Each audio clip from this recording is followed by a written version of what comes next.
we were welcoming, or I was welcoming all on my own, Deirdre to do the second session of the Selling on Instagram series of 3 webinars, which I think are going to be absolutely super. And I'm delighted that Deirdre has taken the time and has been generous with her time to deliver this.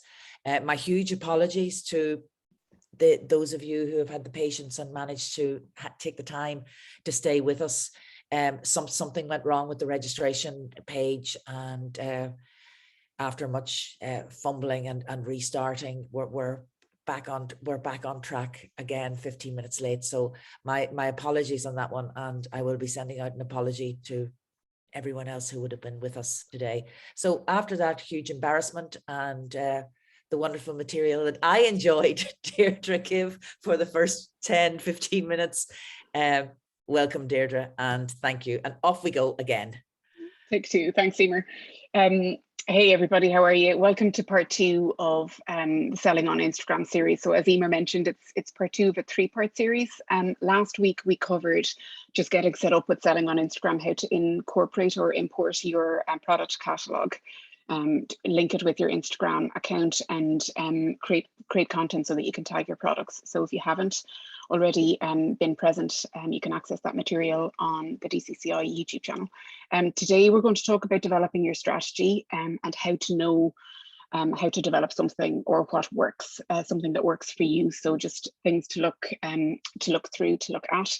And then next week we're going to have a look at Instagram for clicks and sales, but in particular to advertising and assessing metrics, building target audiences for your promotions, etc. So 3-part series. So without further ado, we'll crack on with part 2. Just briefly by way of introduction, we're a small little family business based in Kilkenny, and we were established in 2002, and we offer a range of services, all digital services between print and design, product development, promotional material, etc. And we serve a range of clients, but also work heavily with the SME sector, and a lot of creatives just being based in Kilkenny. My own experience then, just very briefly, I graduated in software development, and early days in the business, I was the in-house graphic designer for about 5 years until we scaled upwards. During the course of that role, I went back and did a City and Guild in WIT in photography. And as the needs of our clients kind of evolved and changed, I went on and achieved a master's in digital marketing strategy, just so that we could serve our clients better. And I've been working with the local enterprise offices from that point, so probably for the last 5 years, predominantly with the trading online voucher. And then just this year, I went back and took a look at social media and media law. So that's a little bit about me. But without further ado, we'll get started on what we're going to cover today. So we're going to talk about strategy, specifically actually what is digital strategy and how to do it well, a little bit about researching, analysing who your competitors are, and also getting to know your audiences in order to more effectively communicate with them. And this will be specific to Instagram, but also applies across your broader digital strategy. And then we'll also take a look at getting more from Instagram. So how to analyze, use the tools that are available to you in that space to build awareness about who your audiences might be, and actually assess what's working as regards strategy, and then also setting goals for your business that are appropriate, so that you can assess progress and building a strategy around that works. So those are the topics we'll cover. So I covered some of the stats related to Instagram last week, just as regards insights, etc. But ultimately, just to recap, they have 500 million active daily users on the channel globally. So very, very popular channel. It's the 7th most popular website globally. You've got 33% of people list their reason for using social media as to find out more about brands, and products, to find or come across new products. And Hootsuite conducted a report in the final quarter of last year, and they said that over 36% of decision makers in the B2B sector will use Instagram specifically to find out more about products or services. So it's a very pertinent space for you to be in. And then it's so visual that it's ideally suited to the design and craft sector. So that is Instagram and what we'll be talking about. As regards digital strategy, I have an analogy that I always use just to put the concepts or principles into the context of an everyday example. But essentially, a strategy of any sort, particularly a digital strategy, will be the actions that you take in order to travel from where you currently are to your goal or destination. So somewhere you want to be in the future. And the strategy will be the steps that you take to traverse or to complete that journey between those 2 points. And like any journey, be it a road journey, travel, whatever the case may be, as you plan that journey, you take a look at certain things in advance of setting out. It's rare that you would set out on a journey without having a planned route or a destination in mind. If you do that, particularly in terms of your digital strategy, it's very difficult for you to know what kind of progress you're making. And in all likelihood, you'll spend a lot of time and energy and not go nowhere as such. So it's really important to take the time to devise strategy and set out a structure or a plan for your upcoming activities, and then chart your progress or the actions that you're going to take there. So what you will do is you'll review your own resources. So in terms of a car trip, it would be how much fuel you have in the tank, the roadworthiness of your vehicle. So you'll have a look at tire pressure, engine oil, all of those kind of things. You would never set out on a journey without knowing that your car could make it to the destination. And likewise then with your digital strategy, you need to take account or take stock of the resources that you have at your disposal and plan your journey then in light of those resources. So when you're traveling between any 2 points, you have a number of options available to you. So there's a strategy or a number of strategies that you can take, and you will choose the one that best suits your destination and your resources. As you do travel, you'll notice that there will be milestones or destinations or towns that you pass through, and those things are indicators as to your progress towards destination. So from a digital strategy point of view, milestones are opportunities for you to review your progress. So take a look at what you've been doing and what kind of impact it is on you achieving your goals. So you will be reviewing a number of times, either monthly or quarterly. You'll be taking stock of your digital activities and reviewing what's working or what's been working for you. So those will be your milestones. Next, you have this concept or notion of congestion on your route, and congestion essentially will be your competitors. So other businesses or individuals whose presence in the channel, in this case, it will be Instagram, so whose presence there will potentially impact or hinder your progress towards your destination. So it's important that you know what the competition is, where they are, what they're doing, and can you beat them at that, or should you choose another path or a strategy to try something else to reach your audiences. Okay, so you do need to review who your competitors are. And then last little metaphor in the example is this idea of tolls that are available on certain routes. And again, a toll essentially is a little bit extra that you pay in order to speed your progress towards your destination. And in the context of digital marketing strategy, that includes digital advertising. So you can pay a little bit to reach your audiences more effectively and ultimately your goals in a speedier manner. Okay, so those are just the things that we'll be thinking about and discussing as we discuss developing strategy. Questions then, there are 5 questions that you need to ask yourself as you develop your strategy. Number 1, obvious enough, where are you now in terms of followers, engagement, website traffic, etc. So what's your current location? Number 2, where do you need to get to? So what will success look like? So as you set your goals for your strategy, what is it that counts that you need to be watching? And we'll discuss that. Then there's a number of elements to this question. So what resources do you have available to you in terms of skills required to create or capture the content, interact with your audiences by way of communications and promotion? So currently, what are your resources in-house? How much time can you ring fence or earmark to dedicate towards your digital marketing strategy? And again, it's very important that you do that, that you take the time to think about your strategy and organize a plan and a goal or a destination for how it's going to work for you, and then have a think about the budget or resources that you have available to you in order to upskill so that you can become more efficient. Outsource it, which is completely legitimate. You might take on a service provider that will create content or manage your content for you, or ultimately to pay for ads, etc. So have a think about budgets. Question number 4 then will be, why do you do what you do? So have a think about your key brand messaging. And these principles will be the pillars of your communication strategy. So things that you will consistently reinforce and reiterate to your audiences, the reasons, the things that define your brand and the reasons you do what you do. And lastly, then you'll be conducting research in terms of who your audiences are and who your competitors are, where they are, what they're interested in, or what they might be up to. So those are the things or the questions that you're going to answer as you develop your strategy. Okay. Last week, just at the very final slide of last week's webinar, we introduced just this concept of the content marketing cycle. And essentially, as you develop your content marketing, you will cycle around these 6 topics repeatedly as you develop strategy, review what works, and that will inform then future strategy that you develop. So we're going to take each of these elements one at a time.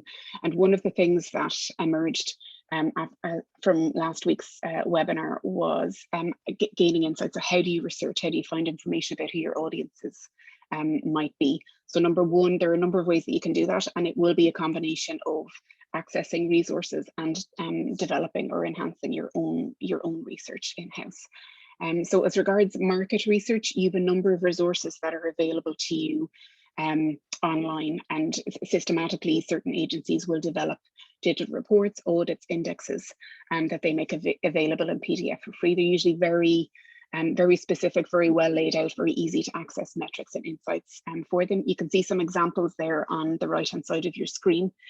So various departments of government, you've got the OECD, you've your local enterprise offices, and you've the Irish Domain Registry, along with other bodies or agencies that will release information or research.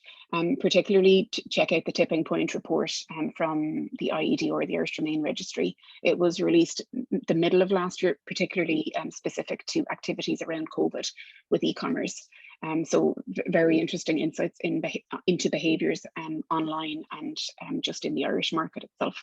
You also have other types of reports that you can access to gain insight, and that brown one in the bottom right hand corner there is a very useful yearly report that's released. It's developed by Hootsuite and We Are Social, and it's a global overview of digital in particular. They have specific metrics on social media channels, behaviours, user or population penetration per country. And again, really lovely layout and graphics that you can access insights for markets. So definitely check out those. They're available online. Pop them into a Google search and you'll be able to download the PDF to access those. Another option that you have available to you would be to actually pay a marketing agency for their market research. So they will develop or conduct research in certain market niches and release that research for a fee. So they provide insight on customer behaviours and upcoming trends, and you can pay them for that insight or information. So it might be worth exploring. It's usually very high quality data. It can be costly, but it may be worth the investment to gain the insight from that. And then you also have things like your Google Suite tools, particularly Google Trends, and that will provide you with insight onto what might be trending as regards online searches or things that people might be looking for, inquiring about on Google search. So worth exploring some of those reports in general, but for the most part, I'm going to focus on how to conduct your own research. And again, we'll be looking at your audiences and your competitors. So for competitors, you'll be asking things like, who are your competitors or brands that you admire? What are they doing in terms of content? So we'll be looking at their presence specifically on Instagram, how you can access more information to gain insight into what they're doing, and also have a look at what's working for them. So what kind of engagement is the content that they're sharing in that space gaining for them? So you can have a look at those metrics, and I'll show you how in some of the upcoming slides. And then you'll also review who your customers are. So who are they? What are they up to? And what do they want from you? So what are they interested in, or what motivates or drives them?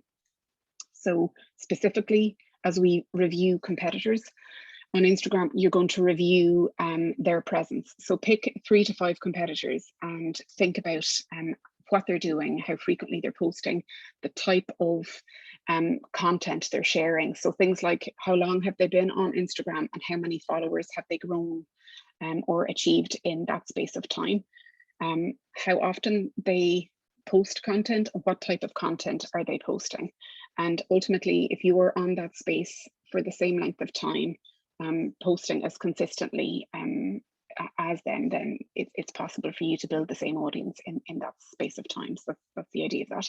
Explore their use of content, particularly hashtags, stories or insights, and their use of reels, etc., and video content, and chart the engagement on those items. So what's working, what are they getting traction on in terms of likes, comments, shares, etc. Can you assess what might be working? And then as you develop a plan for your own content, that will give you kind of insight into what might work for you, so you can gain some insight there. So just as an example, just to show you what I'm talking about, this is the DCCI Instagram presence. So you can see there that the number of posts that have been shared totally, the number of followers that DCCI have achieved or grown in the space of time that they've been present. Have a look at the type of content. So you can see that there's post shared, there's video content shared, and there's also quite a bit of user generated content where DCCI have been tagged in other profiles content. So all of those things are really useful for you to use. You can also see a use of highlights, which would indicate DCCI also engage in creating stories. So just by looking at the homepage alone, you can assess or gain access to those pieces of information there. And then in the top right hand corner, if you select the ellipses there, you can see a menu item pops up where you can access more information about this account, and you can assess the date joined and where the account is based. So you can get this information on any account that's present on Instagram. And just in terms of this account here, there's about 6.5 years that DCCI have been online. They've grown to just under 15,000 followers in that space of time. And on average, you're talking 6 posts per week.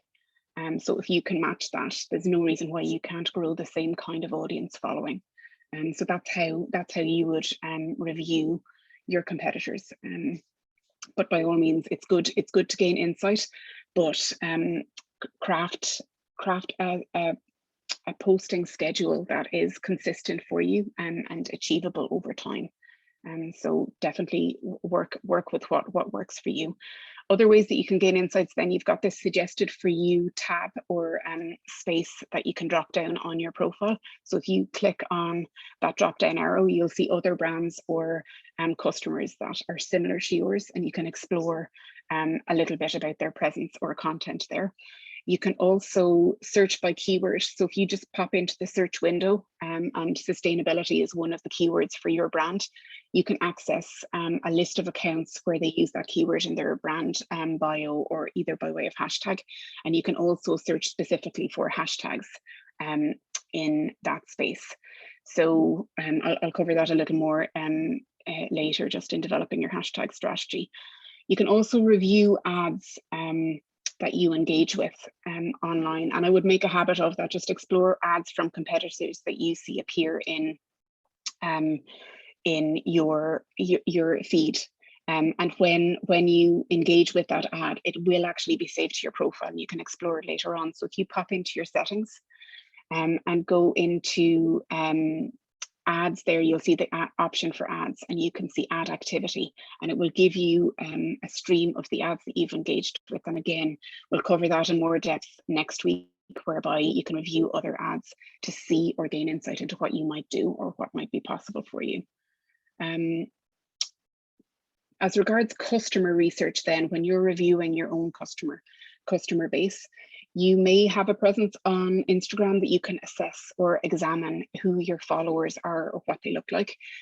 Or you might think about typical customers that you know that you have. So typical customers that you have personal contact with. And you'll ask yourself certain questions in order to define who those customers might be and how they behave. So things like their gender, their age, their location, so where they might be located, and income level in the sense of how much cash have they to spend on your products or services. So a ballpark of what a typical spend might be. what are they interested in terms of interests themselves or reasons or purposes that they interact with your brand. So is it ethics, is it sustainability, is it design, handcrafted, supporting local or Irish made? So have a think about things, their motivators, what they do, and then link those back to your brand messaging. So you'll be having a think about what drives them and how that resonates with why you do what you do, and you want to reinforce and capitalize on that. Also identify their motivations for purchase. So things like supporting local or their reasons for buying in terms of gift ideas, or they're interested in design, or they're improving their home, etc. So try to catalogue and get a sense of different market niches. So to say that your audiences are female is fine, but you'll probably communicate with a 25 to 30-year-old quite differently than you will a 50 to 55-year-old. So you want to break down your audiences and think specifically about their reasons for engaging with your brand. And I would go so far as to define a buyer persona. This graphic here was actually generated on HubSpot, and it's a free tool that you can use, but you can input and download that graphic to organize your buyer personas when you think about how you can communicate across certain demographics of your own audiences. And I can provide the link to that page to Emer, and she can share it with you. But essentially, it's HubSpot to make my persona, and if you Google that, you'll find that tool. But the reasons that you do this will be to benchmark your own performance, to assess industry and your audiences, and ultimately to improve your content strategy. So you want to improve your performance and identify opportunities, etc., for particularly your audience, your customers, and who they might be. Okay. Next up in our content cycle in this wheel, we'll have a look at setting your goals. So how to identify and prioritize desired outcomes. Now, when I speak to audiences about what their goals are, 10 out of 10 times people say, I want to sell more. So they focus on sales and increasing or improving sales, which is legitimate, it's the bottom line. But if you only focus on that in terms of digital, there's 2/3 of this very simplified sales funnel, 2/3 of the customer journey that you're ignoring if that's the only thing that you watch. So as you set your business goals, you want to think about the full customer journey and capitalize on that. So point number one, why you do what you do will be to drive brand awareness. You want to remind people that you do what you do and further engage them in that. Number two will be communicating effectively to drive consideration with your brand audiences. Number three, to increase product views or website traffic. That will be another goal that you have for your digital strategy. And number four then ultimately will be the bottom line. So increases to queries, leads, and sales. Okay, and then just as some examples then from a digital marketing strategy point of view, the SMART goals is best practice, what they recommend. And essentially SMART is just specific, measurable, attainable, relevant, and time bound. So you want to think about what matters and in specific ways so that you can actually chart or measure the impact or the success it might be having. So if you want to increase your followers by 10% over 12 months, it's specific, it's measurable, and it's time bound. So you can view again in 12 months time and see whether you fulfilled that goal or exceeded expectations. And I'll show you specifically how you do that on Instagram. Likewise with engagement, you're setting a goal and you're setting a time limit for you to assess that. So that's a measurable metric that you can assess and review over time. Click-through rate then, CTR, is the marketing jargon there, but ultimately it's your website traffic. So you're increasing engagement through links and clicks through your content or posts on Instagram. And then lastly, then you'll have your inquiries, leads, and sales. And all of those things are measurable. You're setting a target for you to increase or improve by, and you're setting a time limit whereby you'll review and check that there. So those are just very simplified examples of goals you might set yourself as you set out developing your digital marketing strategy. So as regards content planning and creation, you're going to plan content of value based on the insights that you've gained assessing the market and your customers' drivers. And then you'll dedicate time to creating that content in line with the plan, and you will distribute it or share it across the various spaces on Instagram. So as we think about that, I want you to think again in a real world example about the physical or in-person retail experience. And when you think about that, there are certain spaces that you can communicate with customers or audiences in terms of in-person retail. So you'll have your shop window, which is an obvious one. You catch somebody's eye as they pass by the front. Rarely would you have a cluttered or fraught looking window display. You know, it's generally on brand. It showcases what you do or what you sell. So shop window displays and signage is one way that you attract or invite passers-by into your space. Then you have this whole in-store display signage. So you reinforce messaging through displays and notices, etc. And you continuously communicate with your customers as they browse. You also have the atmosphere that you set in store. So you want it to be inviting, you want it to be relaxed, you want it to be warm. So things like mood and messaging, essentially, and then also tone of voice, so how your staff might communicate with customers, etc. So all of that kind of sets an atmosphere or a tone. And likewise then from a promotion point of view, you've got the option for word of mouth, which is directly influenced by that in-store experience or presence. And then you've always the option for paid advertising. So as you develop your content, I want you to think of your Instagram space in terms of this in-person retail experience. Okay, so when you add content to Instagram, you've got a number of options available to you as you share content, and your post content is on your profile, and so existing followers need to be on your profile in order to see that content. So that's the equivalent to in-store displays or signages. So again, it's messaging that you're going to kind of repeat to reinforce your brand messaging, or to again give your customers further information or insight into what you provide and why you provide it. Your next three then are more akin or comparable to your shop window. So these are opportunities whereby you can grab somebody's attention from outside your presence, and you can capitalize on those spaces in particular by use of hashtags.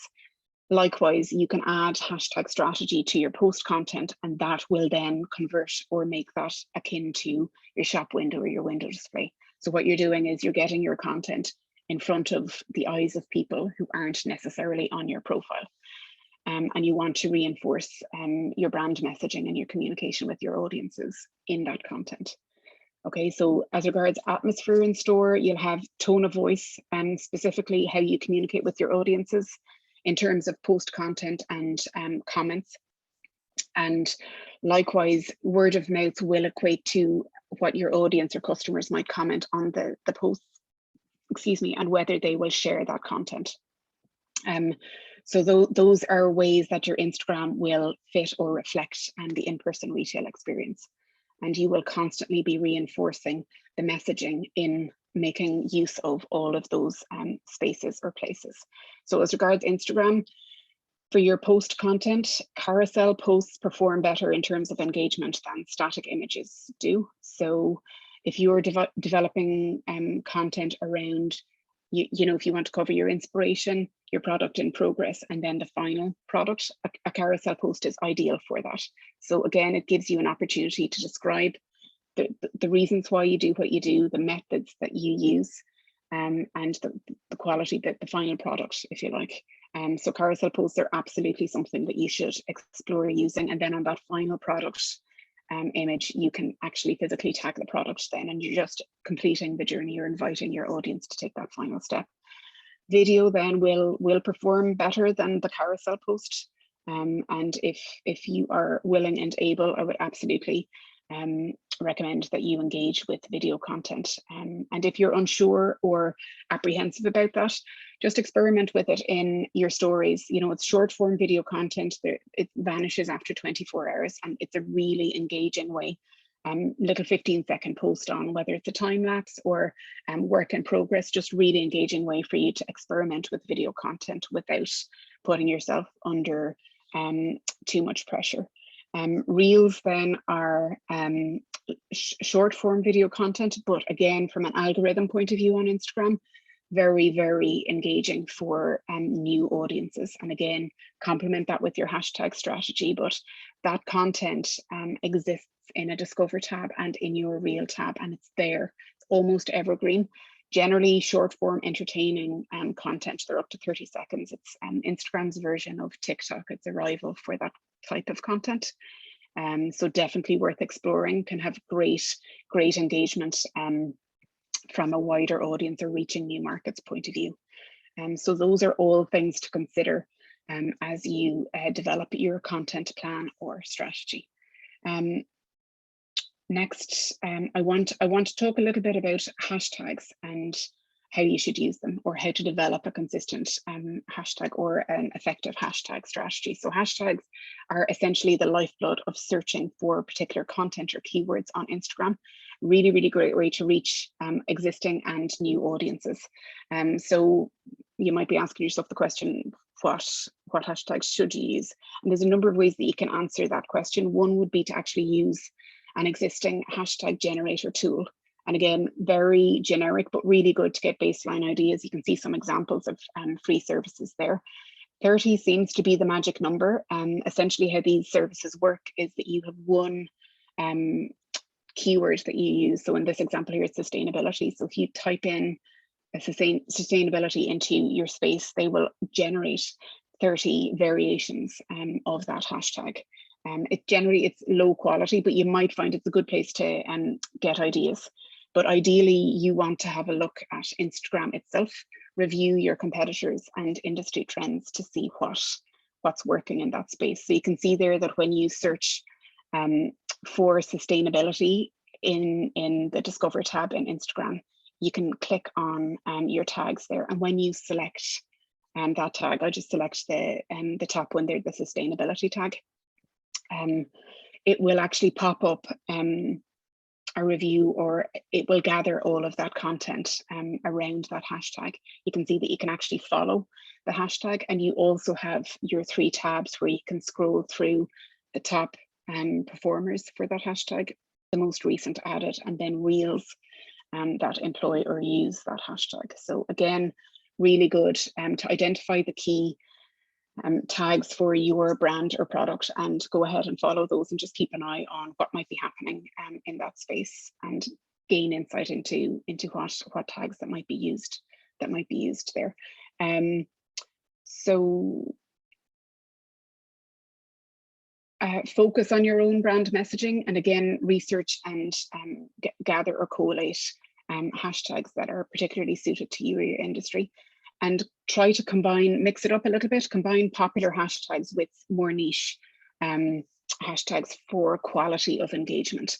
And essentially the rule of thumb here would be, if you have 30 hashtags, and again, 30 or not, whatever number you decide is right for you, choose a third to target a local audience, choose a third that might target a national or say industry trends audience, and then a third might look to reach a wider audience, so more international focus, etc. So that's just a basic rule of thumb, how to split hashtags or your usage of them in your content.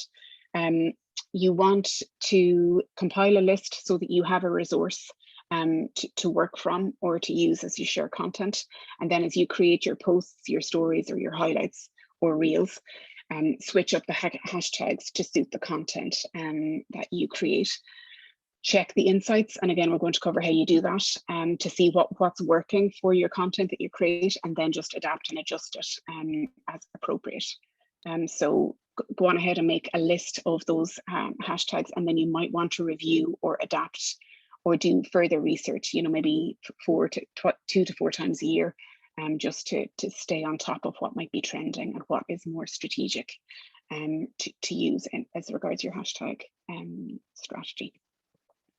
Okay, so just to recap there, steps that you take when you're developing your content strategy. I'm a really big fan of developing strategy that doesn't suck the life out of your soul. So what you want to do is think about what's realistic for you given the time that you have, and base your strategy around what you can maintain consistently over time. So start small and grow from there. But consistency is the key.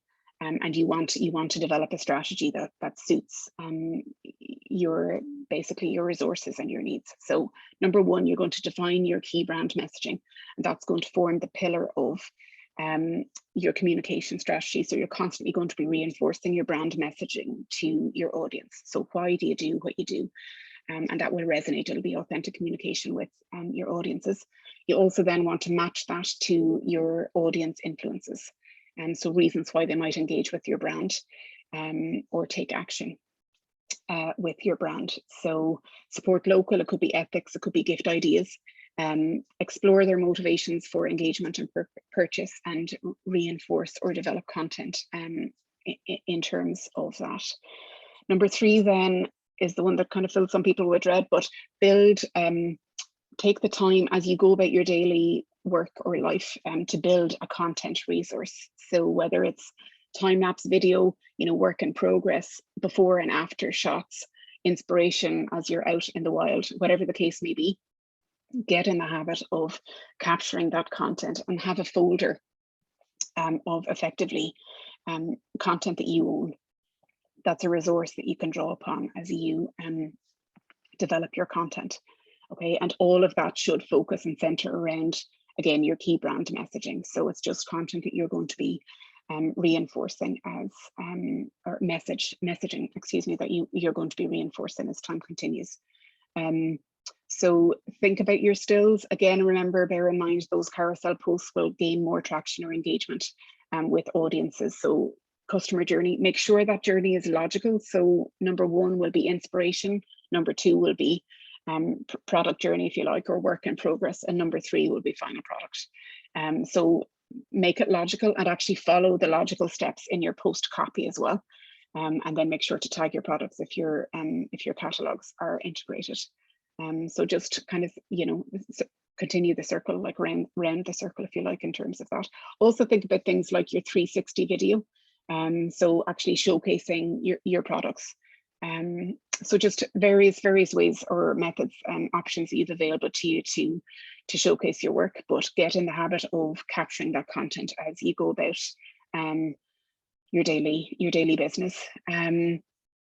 Number four will be this, develop a content plan and calendar.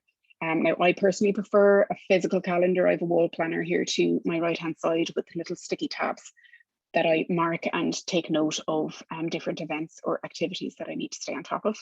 And I use sticky tabs and color-coded content just so that I can lift and replace them. If something doesn't get done, I have an option to adapt or adjust how that might be happening.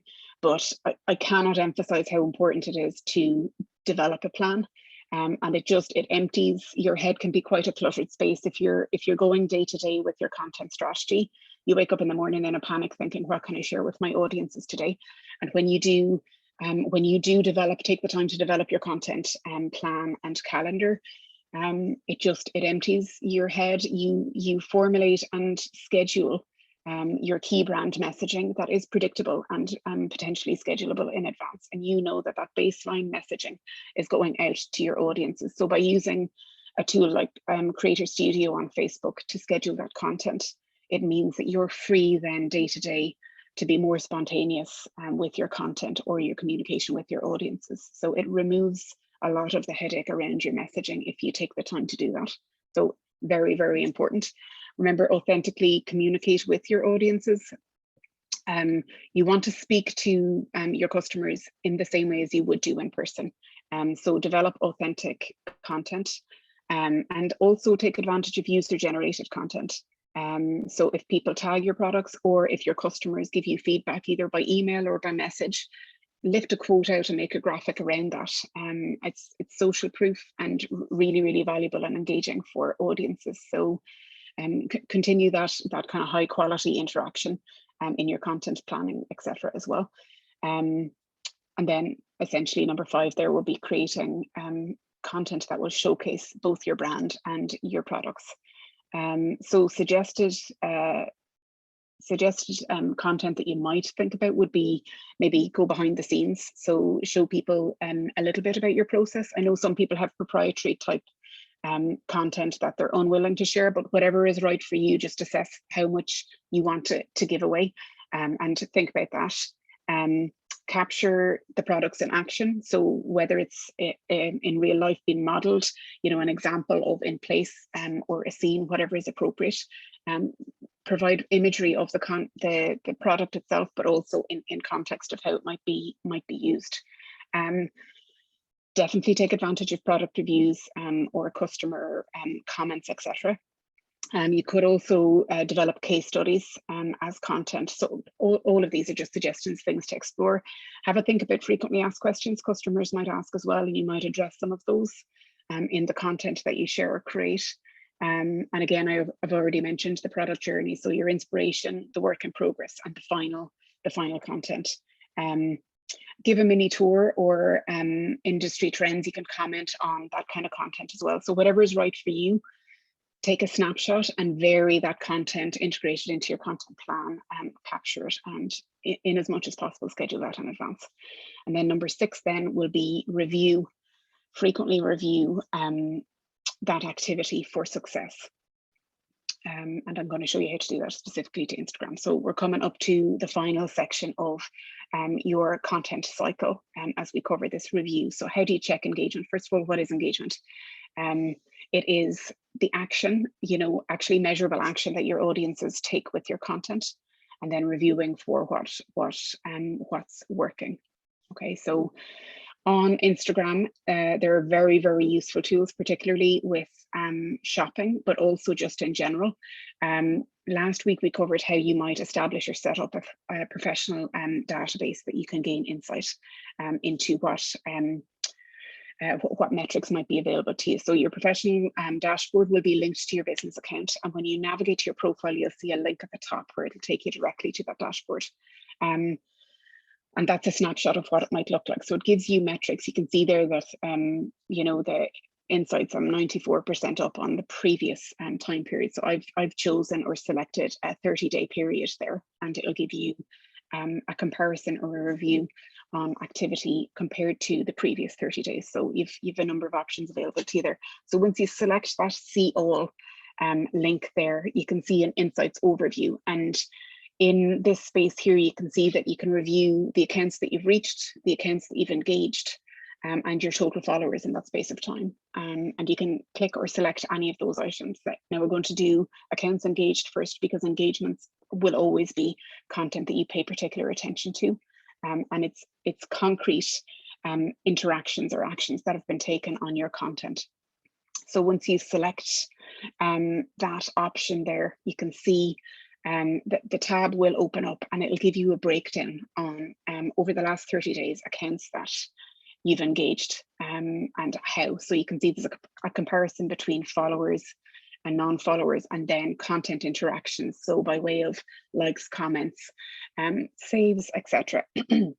Excuse me. So there's great insight into what's working and what's not. And again, you can set that time frame. You have the option to change from 30 days to 90 days, etc. The default there, I think, is 7 days, and it will just compare metrics on your content between, the 30 days that you've set and the previous 30 days on your calendar. So very, very useful in terms of your engagement. You also have your audience reach. So that would have been the top item in the list. Again, reach is a little softer a metric in that you're not exactly sure, you know that your content is passed in front of eyeballs, but you don't know if they've really seen or read your content. But again, it's good. It's a good way to assess what might be working and how. So you can see there that you can see the towns and the top performing towns for your content, countries that people have seen or viewed your content from. There's an age profile or range that they'll give you a breakdown on, and also then your gender breakdown. And all of those metrics, if you are deciding, and we'll cover this next week, to set advertising campaigns, etc. For a particular product or service or content, you'll gain insight into these kind of metrics as to who you want to target for it. And you can see there, then they also give you the breakdown on followers versus non-followers and how that content has reached those places or spaces. And also then just lastly, you can see total followers. So whether it's an increase or not in that time frame on people who followed your accounts. And again, once you select that, you can see particular insights or breakdown on overall followers, their top locations, age ranges, and gender, etc. So an awful lot of information around your audiences. Interestingly, there you can check their most active times for different hours or days of the week. So you can assess both of those. You might gain insight into that. Generally, for the likes of Instagram, you probably want to target lunchtime where people have a little few minutes to check or browse their social, and also evening time. They tend to be good times of the day for you to publish or post content. But again, make sure that you assess those metrics and just take advantage of the insights that you can gain there. As regards your content then, there's a number of ways that you can review the content on your post. So you can see here that at the top it's posts. I can change the type of post that I want to review. So I'm just going to select carousel posts there. And you can also change the time. So the default there is 7 days, but I'm just going to set that to 30 days. And then you can compare and contrast other types of content for the same time period to see engagement. And just from that, that screen grab alone, you can see that your carousel posts are far more engaging than just your still imagery. So have a look at the different types of content that you create, try to vary it, and then compare and contrast reach and engagement based on that. So reach is one of the options that we've been talking about, but you also have the option to change that there. And again, you can choose more specific engagement statistics. So things like your comments, people who followed your profile based on the content, people who liked it, website clicks, product clicks, etc. So there are lots of metrics that you can compare and contrast, and again, focus heavily on the engagement ones as opposed to just your basic reach. So if your goal is to drive website traffic, then you want to actually assess your website taps there for engagement and how those posts might be performing in terms of that content. You have other review tools available, and definitely explore your professional dashboard for the other tools that are available to you. But one of the ones that's really useful is this: see how other businesses are connecting with their audiences. And once you click into that space there, it will provide you with ways that businesses are connecting with people, and then ways that businesses are growing or what's working for them as regards following and engagement. And Instagram will catalog a series of that kind of content, and you can browse and scroll through to see the type of content. Again, this is kind of local, but it will be sample content to see what's working. And again, it will kind of inform your strategy or give you insight as to what you might try or check. Instagram Insights then is another way. So your professional dashboard and Insights kind of work in a similar way, but you can access your insights at any point from the top menu in the right-hand corner of your profile. And you can see there that there's an Insights option. So once you click in there, you get very similar option to what you do from your professional dashboard. So you can see there's a 7-day period there, and I can change that. I've set it to 30 days. And again, you have the same kind of metrics or insights overview that you can select. So again, if you go into reach, you can see how that content has been reaching followers versus non-followers, male versus female, top performing content, and whether it's post or story, etc. So have a look at that directly in Insights, and you can also assess it on each individual post specifically. So for every post that you share, there's a View Insights link that you can access, and once you click that, it will give you the insight specific to that content that you've shared. So once that video plays there, you can see that you've the content overview, the types of interactions, reach. Impressions again is more a softer metric, but content interactions and profile activity are definitely two things to focus on, because it's actual action that your audience has taken on the content that you've shared. And when those posts are shopping posts, you can also assess product clicks or website clicks and links and how they've interacted with that content. So an awful lot of insight can be gained from those tools that you have available there on your Instagram. So those are the tools available to you. Other things, excuse me, tactics that you might use or think about as you create your content would be this first notion of upselling and cross-selling. And just as you create content around your products, you want to think about upselling. Technically would be if you can buy a mug for 2 mugs for 30 euros, you could get 3 for 40. So you're trying to increase the cart spend on your content. So that's one way or one tactic to employ. And then you also have this option of cross-selling, which would be if you created jewelry and you had a range of jewelry that, you know, had earrings, a necklace and a bracelet that matched, you might promote or advertise that to your audience so that they get a matching set, etc. And again, you can tag up to 5 products per still image. So definitely utilize that and make use of it.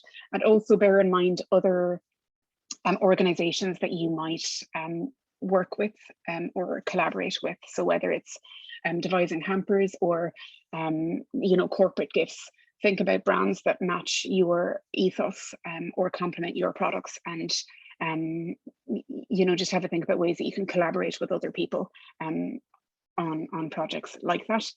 Next week, we're going to be talking more in depth as regards your tracking, but you do want to make sure that you take full advantage of tracking metrics and tools that are available to you. You've got your Google Analytics and your Google Tag Manager there. You also have your Facebook Pixel. And again, these things are specifically linked or installed on your website. And it will allow you to build audiences and retarget those people with advertising and that kind of thing. So we're going to talk about that in more depth next week for the final part of the series. But just as we conclude, just tips for maintaining your sanity as you develop your digital marketing strategy. Just number one, do take the time. I know I've mentioned it a couple of times, but take the time to devise or develop your strategy, because it makes your time more efficient. I know it takes an initial time investment to sit down and think about it, but you have a very clear goal that you're trying to hit through your digital marketing strategy. Make full use of your content calendar and scheduling tools that you have available to you, and it removes the headache of being fearful that you're missing key brand messaging. When you plan it in advance, you know what you want to communicate with your audiences. You can schedule it so you know that messaging is going out there. It can be in terms of a product launch, an event that you might be taking part in, or just brand messaging that you need to get out there. But it lifts that pressure of, you know, the anxiety of looking, you know, what content can I create today? You remove some of that. You know that you're consistent in your brand messaging and you're communicating that. But more importantly, it actually gives you the space to switch off. When you have a schedule, you have a plan, you're focused, and you can collaborate or schedule that content, and then you can walk away from it and have some downtime. So it's very, very important that you take the time, and it will be beneficial for you in the end. And one of the great things about Instagram shopping is you're no longer relying on your DMs for communicating with your audiences. They can browse through your products and access the information there. So just take full advantage of that. Number two is be authentic. Don't be afraid of being yourself. Not everybody's your customer, but that's okay, you know. But if you're genuinely yourself, if you speak to people online the same way that you do in person, that will resonate, and authenticity attracts. So don't be afraid to be you. And number two would be to switch off. Just make sure that you take the time to do that. Just in an always on culture, like the whole vested interest in social and digital in particular is that they keep you on that platform as long as they possibly can. But if you switch off and come away, your content and your soul will benefit from it, and it will serve you better. You'll be more effective with the time that you spend when you do, and you'll come back more refreshed. So and actually, like I mentioned, when you develop your strategy or your plan and schedule that content, it actually frees you up. It lifts away the anxiety that you're neglecting your business because you know that messaging has been scheduled. So yes. And then just second to last, this is one of my favorite quotes, and I quote it pretty much in every content or seminar that I deliver. And Warren Buffett is quite a famous, I know very little about him apart from he's very good with investments and he's lots of money, but he says that no matter how great the talent or the efforts, some things just take time. You can't produce a baby in 1 month by getting 9 women pregnant. So your strategy will develop over time if you work at it, but it's rare that these things materialize out of thin air overnight. So consistency is key, and just plug away consistently and you'll see the benefits of your labor. Emer, over to you. Deirdre, thank you so much. And yeah, no problem. Thank you for your plugging away. We were blessed today that eventually we were able to identify our technical glitch, and I'd like to thank everybody who contacted me to let me know what was happening. I'd absolutely no alert or knowledge at all. So thank you all of you, particularly the person who called me. It was very, very nice of you. So Deirdre, that was absolutely superb, and I think you were just completely knowledgeable in the field and totally unflappable. There's a compliment for you here. It's really useful and on point presentation for time pressured makers, and very well done. So thank you for that. And great, thanks, Emer. And thank you everybody again for your patience. It's really appreciated, and we'll be back again next week For part 3. hopefully with no glitches. So no glitches. Thank you everyone, and thank you for your time, Deirdre. Thank you very much. Thanks, Emer. Thanks. Bye-bye. Everyone.